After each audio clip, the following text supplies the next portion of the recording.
Good morning, everyone, and thank you for joining us for our webinar um, on real estate tips on staging and selling your home with Jan Brito of Capital Senior Solutions. My name is Angelique Jackson, and I'm the Business Development and Marketing Manager here at Charles E. Smith Life Communities.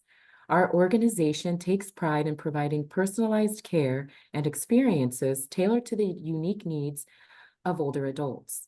No matter what stage of life they're in, we offer a variety of services, including independent living here at Ring House, affordable independent living at Revit's House, assisted living and memory care at Landau House and Cohen Rosen House, post-acute and long-term care at the Hebrew Home of Greater Washington, primary care at Hirsch Health Center, and Elder Safe Center, the first program of its kind in the Washington, D.C. metropolitan area to provide community education, advocacy, and safe temporary shelter to older adults experiencing abuse. So if you are interested in learning more about our residences and services and would like to schedule your own personal tour, please visit our website or give us a call at the Welcome Center to schedule a tour. Our contact information I did share in the chat to make it easy for you to join. So just a few reminders before we begin. We want to hear from you, so please add your questions, comments to the chat. And then also, again, we are recording this webinar, so please make sure that you are muted as a courtesy for our other attendees. And so now I will turn it over to our real estate expert, Jan Brito. Good morning, everyone, and welcome. First, before I get started on our topic today, I wanted to give you a little bit of my background so you know who is speaking to you. So I am the team leader for Brito Associates of Compass. It's a small team at Compass and Chevy Chase. And in 2020, I founded Capital Senior Solutions as a division of my team that specializes in working with older adults through late in life move transitions. I saw a greater need for more service in that area. So I sought continuing education on the topic. There's a basic designation that most realtors get called senior real estate specialist, but it's rather basic. And so I really wanted to do a deeper dive. So I discovered the Seniors Real Estate Institute based out of Oklahoma City. And in 2020, I took a live Zoom course, and the content of the course was amazing and so comprehensive. It took me about a year to complete it because I would equate it to like a graduate level course. And once I completed all the coursework, I had to sit before a review board to be interviewed because they don't only want to give you the designation, they want to be sure you have a heart for serving older adults, because it really does take patience and empathy for late in life transitions like this. And then I went on to get certified as a senior downsizing coach because of the emotional nature. You know, it's emotional whenever you move, but especially later in life. There's so many moving pieces and parts and things you have to decide on. It's quite overwhelming sometimes. So that's a little background on me and Capital Senior Solutions. Go ahead and to the next slide, Jesse. So today's topic is real estate tips on staging and selling your home.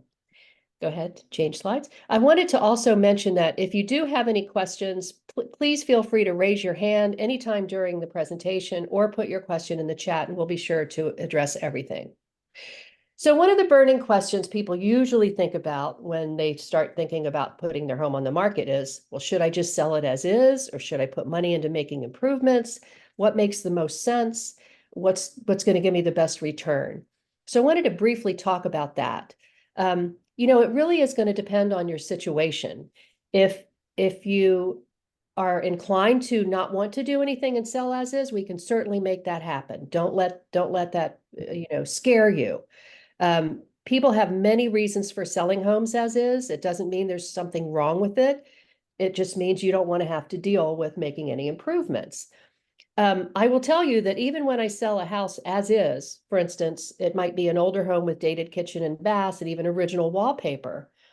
If I get an empty home that is as I described, I'll still make it look like it came out of a magazine, because we will clean it, clean the windows, refresh the landscaping, stage it, and make it look beautiful. So every home has value. right? It depends on what your needs are in terms of the equity you want to pull out of your home. Now, if you're dependent upon the funds from the sale of the home to move to a senior community, I would think you may want to optimize your return. And that's when we can start talking about which improvements you might want to make. So what brings the best return for you? Well, number one is curb appeal, because if the house doesn't look good from the street, they're not even going to come by. There can be times when a realtor schedules a showing for a buyer and they pull up in front of the house and don't like the way it looks, so they don't even go in. We don't want that to happen. So curb appeal is really, really important. Fresh landscaping, fresh mulch. The other thing is kitchens and baths, of course. And don't think that you have to spend tens of thousands of dollars to do updates, because there are less expensive updates you can do that will make a difference and make it show well enough to generate offers. Does anybody have any questions on this segment before I continue? I know it's always a big question I get when I talk to people who are thinking about selling. And if not, we will move to the next slide. All right, so let's talk about home inspections. If you've been in a home for 40, 50, 60 years and you've taken care of it, there's still something that a home inspector is going to find that would be a problem for a buyer. So especially when it's an older home and the seller has lived in it for many, many decades, and sometimes there is some deferred maintenance. So it's often a good idea to go ahead and get a home inspector to come in and look through the house and tell you what the issues are, if any, so that when you put your home in the market and a buyer has a home inspection, you're less surprised at what they find, right? It can be a very helpful process. Gloria has a hand up, so let me go ahead and let her ask her question. Hi, Jan. I'm Hi. I'm sorry that I couldn't get my mute off. The a question I have from the last topic, when you all do the upgrading or making, prepping the house yourselves, how does that affect the how is that paid for? Well, the homeowner would pay for those items. I would act as a project manager, though, bring in the contractors, get the estimates, help you make decisions on what to do and who to use. And then I'll oversee the work and then go and inspect it afterwards to let you know it's okay to pay whatever balance is due. Um, Now, my brokerage happens to have a program called Concierge that will provide the funds up front at no cost, with reimbursement coming back to Compass from the proceeds of your sale when you close on the house. So if cash flow is a concern, we can help with that. Does that answer your question, Gloria? Are you saying they're two different options, or it sounds contradictory? So are they two different options? Well, the homeowner can pay for it themselves out of their own pocket, or they can take advantage of our Compass Concierge program and have Compass front the money with reimbursement happening at closing from the proceeds. Okay, so it's two different options. Yes, Thank yes. you. Both involved, both involve me project managing the process for you, because you've got so many other things to think about, right? And yeah, I take care of the minutia to make it less overwhelming for my clients. All right, so enough about home inspections. Let's go on to the next slide, Jesse. So another thing to think about with late in life move transitions is your end of life documents. Think about the last time you looked at your will. When was it last updated, for instance? And if it hasn't been looked at recently, you're probably going to want to have your estate attorney take a look. You may also think about whether or not you have a power of attorney, whether it's general or financial, so that should something occur while the home is on the market or getting ready to go on the market, there's someone that can step in and take over if need be. You might also think about how your home is titled, whether it's in a trust, whether you want to put it into a trust. And then sometimes when we have a home that the sellers understand will probably be torn down and rebuilt, that is known as infill building. You may consider purchasing a location survey to provide to prospective buyers, whether they be end users with the means to renovate through a remodeling company, or a builder who wants to completely rebuild the home. The benefit of selling to a builder sometimes is that Often you can negotiate with the builder to remove any items from your home that you don't want after you've figured out what you're taking with you and what your family might want. Rather than go to the expense of having to empty out what remains in the home, we can negotiate with the builder to actually take care of that for you, saving you that expense. Another advantage to selling to a builder would be that perhaps you don't know where you're going yet. You're still touring communities or looking at condos and you're not sure where you're going to be. You can often negotiate an extended post-settlement occupancy period with a builder that would not be possible with an end user, which makes it really convenient for you. If you need to take 3 months to find a place, that can happen in these situations. And a lot of you are probably getting emails, phone calls, knocks on your doors, letters in your mailbox from builders wanting to buy your house or agents on behalf of builders looking to obtain properties. You know, that is going to happen and it's going to continue to happen. But even if a builder contacts you directly, I would strongly encourage you to seek representation from a listing agent, because the builders are looking out for their best interests, of course, and you need someone looking out for your best interests. For example, to negotiate this post-settlement occupancy period I described, or to negotiate removing the contents of the house after you've taken what you want with you. Any questions on this? We do have a seminar that we do called, well, a couple different titles, but The Truth About Getting Your Affairs in Order, where I moderate a panel with an estate attorney, a financial director, and a funeral director to talk about all the issues around, late in life moves, end of life documents, that sort of thing. And you can find a seminar schedule at capitalseniorsolutions.com on the seminars page. Okay, so getting your house ready. Do you move first or do you list it while you're still in the house? Again, it's going to depend on your individual situations.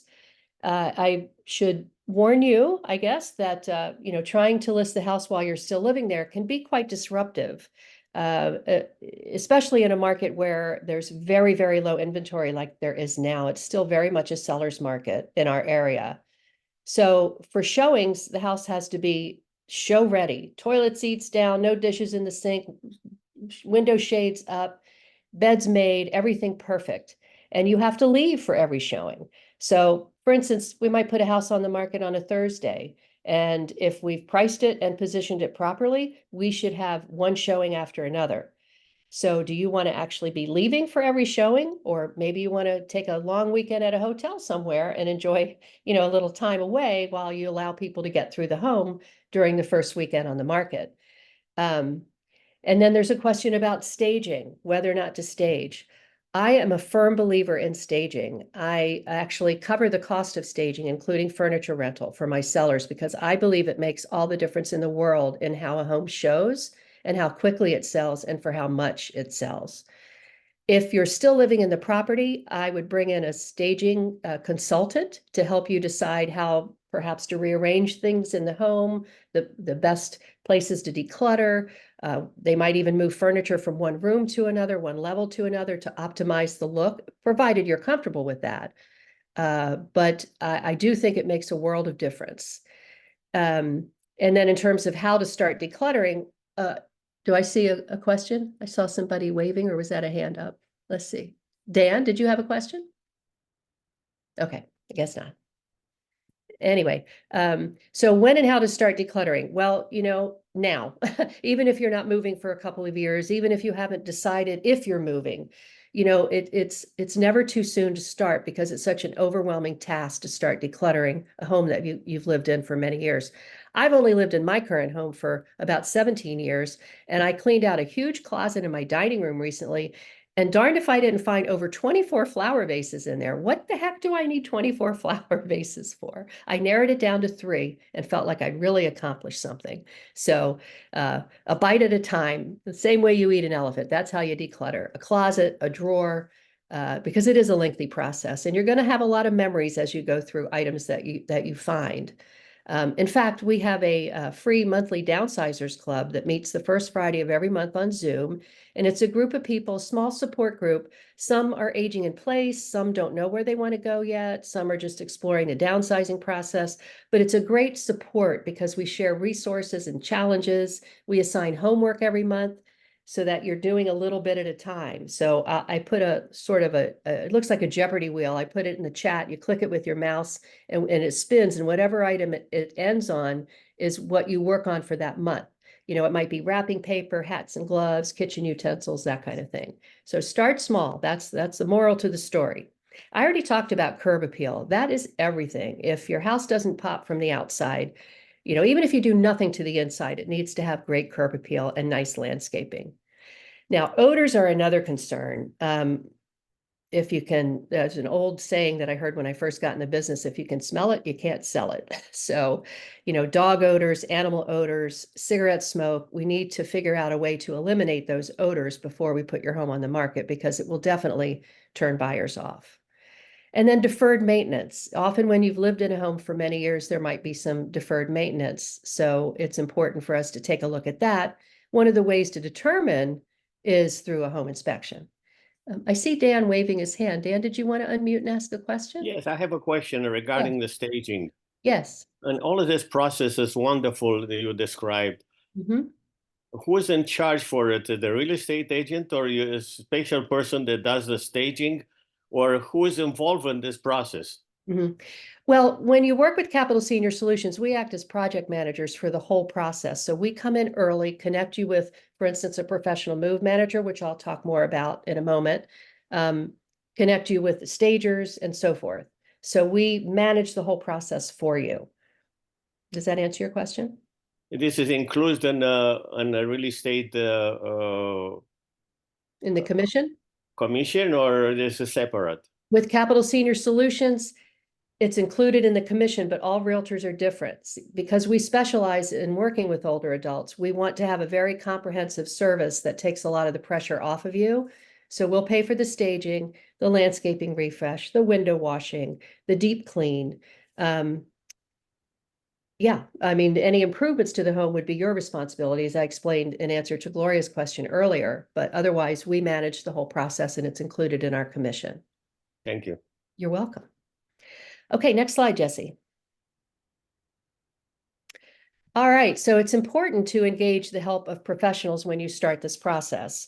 Let me talk about professional move managers and what exactly they do.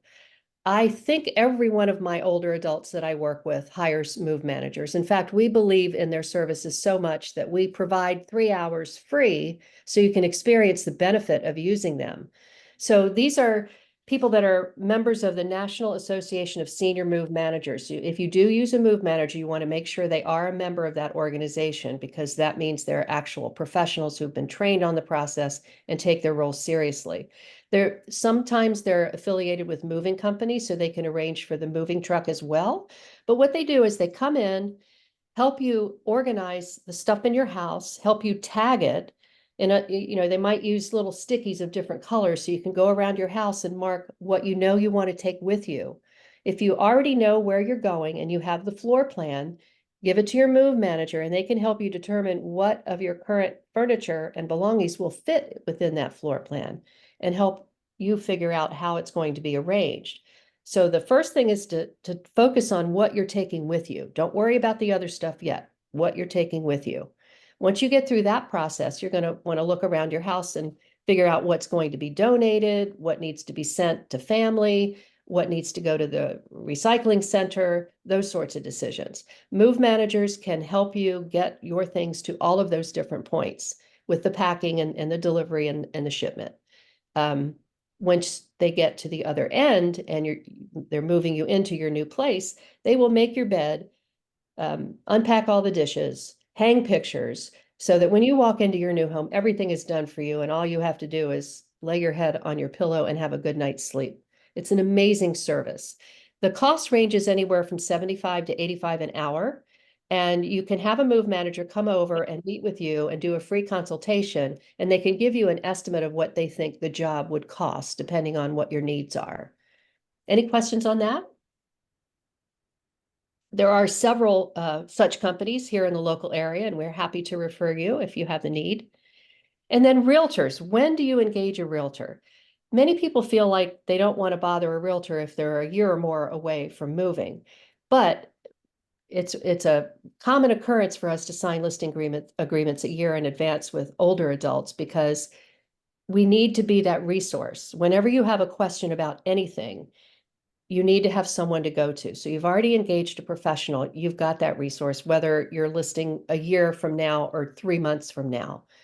That's the benefit of working with a realtor who specializes in working with older adults, because we have the patience and empathy to deal with these situations. For instance, you sign a listing agreement with us and you have several questions along the way about resources for donating, or should I fix this? Should I fix that? Don't feel like you're wasting our time. This is what we do. It's important to surround yourself with professionals that can help you. Now, in terms of selling, what does it cost? How long does it take to prep a home? These sorts of things. I'll go through these one by one.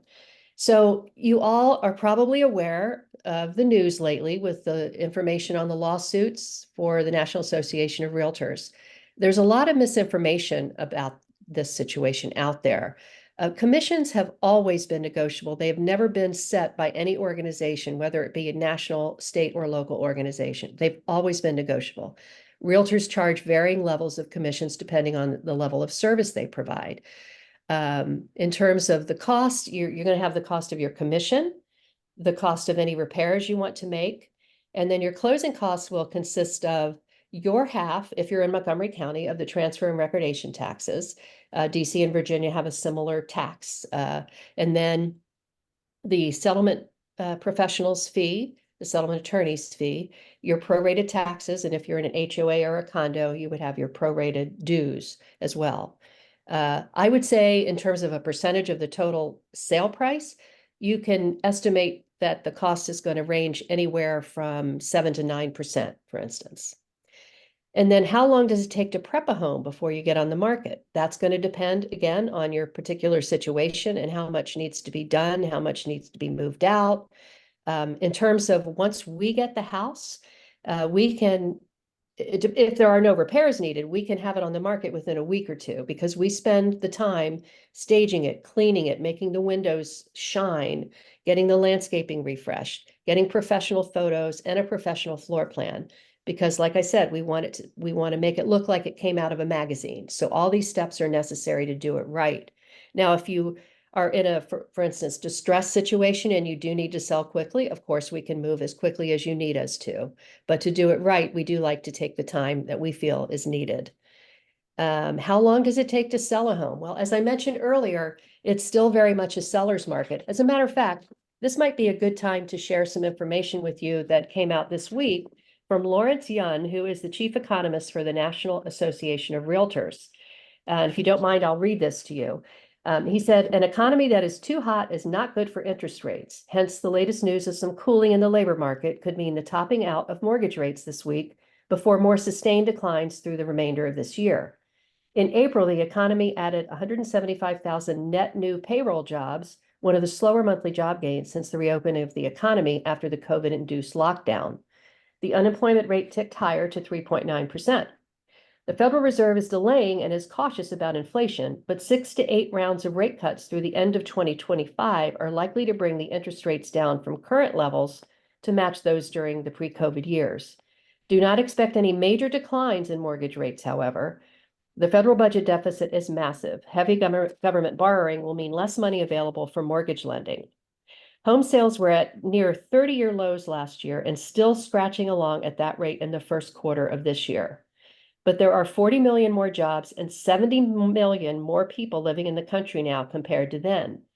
That is, there is a sizable stored up housing demand to be released into the market in the upcoming years. So, like I said, it is definitely a seller's market. There's extremely high buyer demand and extremely low inventory. Buyers for the last several years have found themselves in situations where often they need to write several offers before they win a bidding war. So it's important to be strategic as a buyer, but as a seller, you have the upper hand at the moment in this market, provided you, like I said, price and position your home properly. That is key to this. Don't think that because of the inventory is so low that you just need a realtor to put a sign in your yard and, spiff up the house a little bit and that's all you need. It still takes skill and experience to do it right and maximize the profits for you. How long between contract and close? So that can be anywhere from 2 weeks to 30 days or more. For a cash purchase, 2 weeks is quite often a common occurrence if you need to move that quickly. For a finance purchase, it's typically 21 to 30 days between contract and close. Now, if it's a government loan like FHA or VA, it could take a little bit longer, but that's the average. And then I talked about post-settlement occupancy agreements earlier. We see this pretty often, especially with older adults, because it's a balancing act between when do you move out of your home and when do you move into your next home. So some options for you might be to either negotiate a delayed settlement if you need that to get to your next place, or negotiate an extended post-settlement occupancy period even beyond the settlement date. So that is not a landlord-tenant relationship. It's where you give the sellers permission to remain in their home for a certain period of time at a certain daily rate until they're ready to move. You would withhold a security deposit so that when they do move, any damage would be covered by the security deposit. For the last several years, it's quite common for buyers to give sellers a no charge post-settlement occupancy period. In other words, normally they would charge their prorated mortgage payment to you on a daily rate, but with the demand lately, you're getting that for free.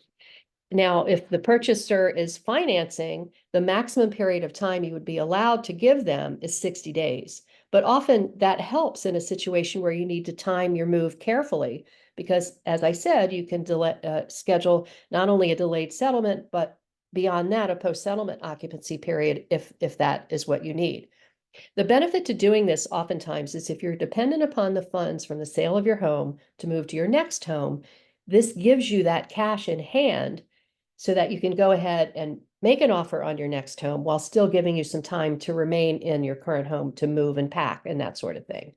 I often get this question, how do we time it? Does anybody have any further questions on that topic or anything I've covered on this slide?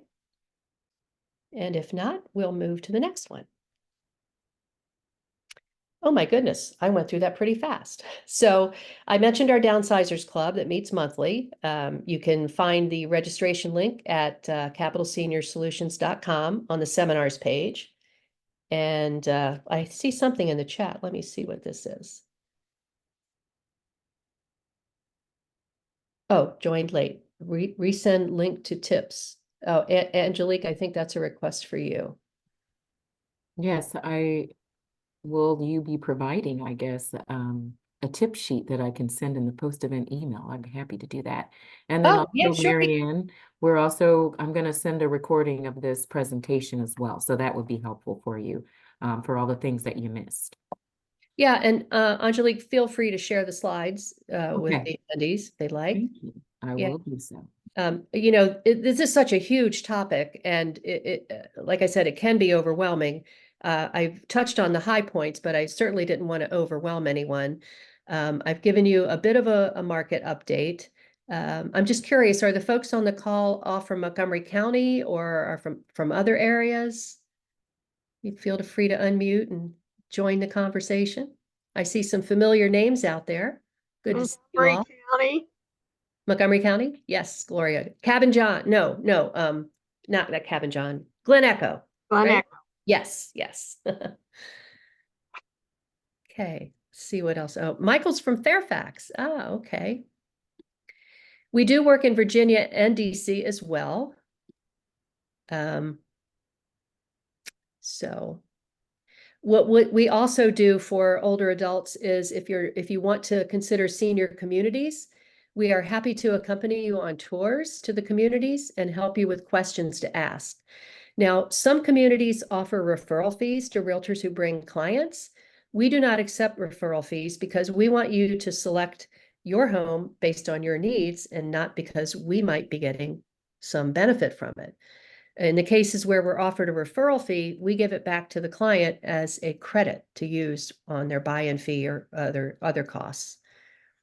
We'll also help with the questions to ask. One common question we get, the typical senior community is a rental model. There are some purchase models out there, but they're mostly rental models.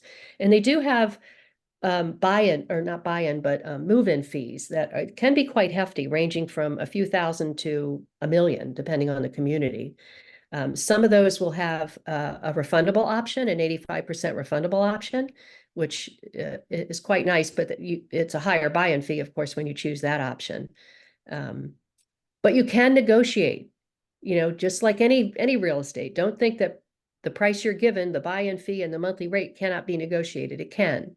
So you want to ask a lot of these questions when you're touring these communities. Well, if nobody has any other questions, I think I'll turn it back over to Angelique to talk about tour opportunities at the Yeah. Ring House. Yes. But what are you finding the waiting lists are like in the different communities in the area? Well, that's a challenge because there aren't that many life plan communities. A life plan community is where they've got independent living as well as assisted living, memory care, and often nursing care. Those are called life plan communities, formerly known as CCRC, or Continuing Care Retirement Community. There are not that many of them in Montgomery County. I would say 8 or 9 perhaps, and many of them do have lengthy waiting lists, unfortunately. But don't let that scare you. You can put your name on a waiting list for, anywhere from $1,000 to $3,000 deposit, which is refundable if you change your mind. When something becomes available, they take the waiting list and start calling. Not everybody on that waiting list is going to be ready when they call. So there's still an opportunity for you if you have to be on a waiting list. For instance, I've got at least half a dozen listings right now that have signed with me, but have no idea when they're moving because they're waiting for the call. I have a couple in Silver Spring who has been on the waiting list since at least January.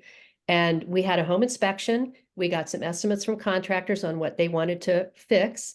And they've made the decision to go ahead and start that work now in May, while they're still living in the home, understanding the disruption, but being willing to deal with that, so that when they do get that call, they're ready. So I do have a lot of clients who like to do it that way, because once you get the call, you typically have 30 to 60 days to be moved. So it can happen rather quickly. So did that help, Judy? It was Gloria. Oh, Gloria, sorry. Yeah. Okay, Angelique, I will turn it back to you. Jesse, you could probably stop sharing if you want. Well, I just want to say thank you so much, Jan, for the insightful presentation. Even I'm taking notes. Thank you so much always. And so to everybody who's joined us, thank you for always supporting the conversation and for always joining the conversation. If you would like to learn more about our organization, Charles E. Smith Life Communities and Living Options, you can please feel free to email me. I'd be happy to set up a tour with you. I'm going to put my email address here in the chat. So please just feel free, reach out to me. We'll set up something, maybe even a lunch. So I will. Angelique, I wanted to say something though. I talked on one of my slides about end of life documents and planning ahead and stuff like that. Our next seminar with Ring House next month is with a financial advisor who specializes in pre and post retirement planning, and he's amazing. He's a wealth of knowledge. So Angelique will have information out via email as well as on the website for that. Yes, and you jumped the gun. So my next thing was I'm to sorry? invite you guys. No, that's okay. The next thing I was going to do was invite you guys to our gardening extravaganza that we have coming up this month on the 16th at 11 a.m. And so what it is a container garden workshop. So please join us. It will be here in person. And let me put the link in the chat as well so that you can RSVP to that event. And also the event that Jan was talking about, we've got another webinar coming up in June, on June 12th, 10 a.m., Wealth Wisdom. So it'll be Empowered Financial Strategies for Retirement. So I'm going to put the link here in the chat so you can RSVP to both of those events here. And then I hope to see everyone there. And please, if there's a friend, family member who you think would benefit from some of these conversations, please share. And if there's no other questions, again, I just want to thank you for attending. Thank you for Jan Brito, your expert advice on all things real estate, always. And I will be sending an email with the recording of this presentation and also Jan's slides. So everyone have a wonderful day and thank you for joining us. I just wanted to add that I just put our website in the chat where you can go to the seminars page and see other upcoming seminars. And we actually rarely talk about real estate. We have lots of other topics of interest to older adults. So please consider taking a look at that. And like Angelique said, have a wonderful day. All right.